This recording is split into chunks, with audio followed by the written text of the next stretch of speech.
When I hear your name, I think usually narrative film, and here you are with a documentary. What is it sort of brought you into the documentary, and why the Doors in particular?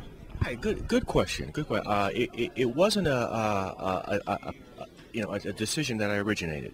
As you said, I've written and directed 6 feature films, and that's what my background is. One day the phone rang, and it was somebody from this company called Wolf Films. They knew me and said, we have access to all of this footage on the Doors. We're thinking of making a documentary. Would you be interested? Well, I immediately said yes. And I wasn't at that time a huge detailed Doors fan. I didn't know that much about Doors, except that their music spoke to me.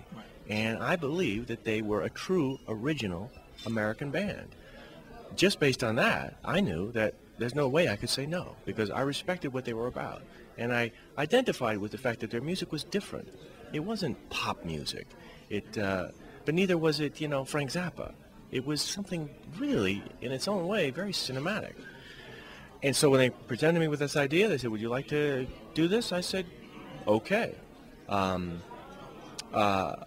now why, it's a good question. I wonder why they approached me. I'm not sure. It might have to do with the fact that music is a theme in some of my other films. But I approached this documentary as a feature film, as a narrative film, trying to give it a structure so that it wasn't just a succession of facts and album by album. I looked at all this original footage and I said, wow, if there was a way that I could just use this original footage, allow the audience to experience this band as if it's happening right now, and never let them out of it. Always let them stay with this band. In other words, kind of immortalize the band. Right. They'll never get old. In this movie, they never get old. Right. And I said, wow, what a challenge. And then I found this footage from this film that Morrison did, that very few people have seen. And I use this as a structural device for the film, and it gives it this like it's a feature film. He's like a character in his own film. Most people who have seen it can't believe that it's Morrison. Have you seen the film? I've seen it tonight. Oh, great.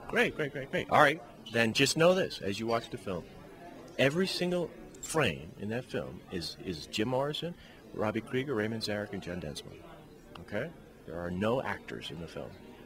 With this new footage that you had, what was sort of the most surprising thing that you discovered about Morrison and the Doors? His sense of play, their unity as a group, the way they came from such different backgrounds. Robbie Krieger was only playing electric guitar for 6 months before he joined the band. Prior to that, he was playing flamenco, and he was a master at it. But he was a 17, 18-year-old kid playing flamenco. A white Jewish kid playing flamenco in Southern California.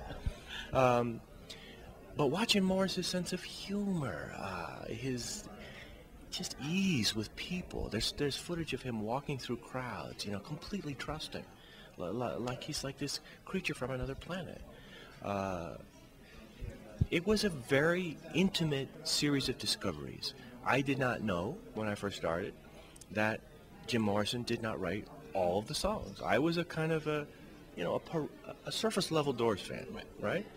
Well, learning that Robbie Krieger wrote "Light My Fire" was an astonishing moment of discovery. One of the things about the Doors that's so interesting about them is they're kind of almost a mythological band. There's something larger than life about them and their music. A documentary, by nature, is coming at it from a more factual point of view. How do you sort of balance the mythology of the band with the reality of the documentary? Again, a good question.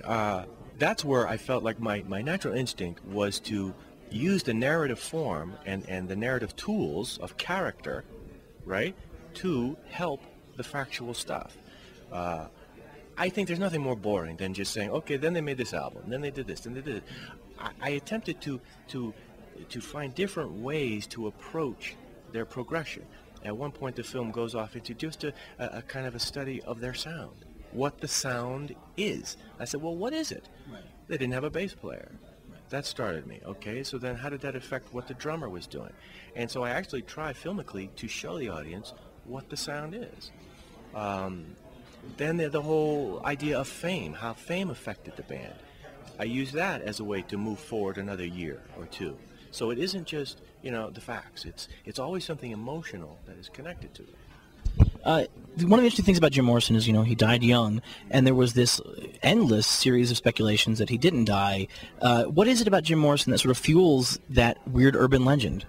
Because he created a mythological character himself very, very quickly. And that's one of the things I mentioned in the documentary, which is how skillful he was at creating this persona. I think it ultimately came to kill him because it was so successful. I say in the film, and this was a personal discovery, that the one thing that Jim Morrison did that no other rock stars have done or had done up until that time. Elvis brought a certain sexuality, right? But he wasn't a real poet. He wasn't an artist. I don't take anything away from Elvis. I'm just saying, I think his contribution to early rock and roll was tremendous. He wasn't a poet. He was sexy. Jagger was sexy, but he wasn't really the poet, the artist. He was kind of dirty, but that's good. Morrison took a little of that. The Beatles were the artists, but they were a little safe, right? So here's what Morrison, he put all that together, and then he added this to it. The almost knowing that he knew everything that was going on, that he knew exactly what he was doing. And he brought this art cred to the sexy poet rock star. No one had done that. And it was hugely successful. And I think ultimately it became the thing he was the most successful at. And every time he tried to get away from it, he couldn't. And so that's the myth that he created. What a powerful, powerful myth. And I think it was so powerful that people did not want to let it go. It touched people in very, very strong ways. There is a little mystery about his death. I don't personally believe that. I think that he died under rather mundane circumstances. But what he created was so powerful and feels so personal. That's the one thing I learned about the Doors and their fans, is that the response to their material and their art is very personal from people. And people felt like they knew him. They felt like they knew him. So what are there more documentaries, or what's next for you? I mean, sort of, is this changing your career a little bit? Well, we'll see. I mean, we'll see. Independent film is in a tough spot right now.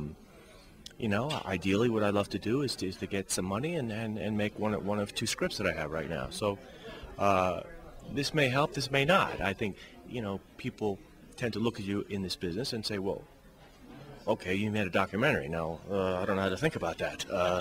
Okay, well, I can't give you any money for a feature. So who knows? Listen, all I can tell you is that I took a chance on this film, and I don't regret a single second of it. It was an immensely rewarding experience. Very cool. Sir, thank you very much. Thank you. Appreciate it. And I look forward to seeing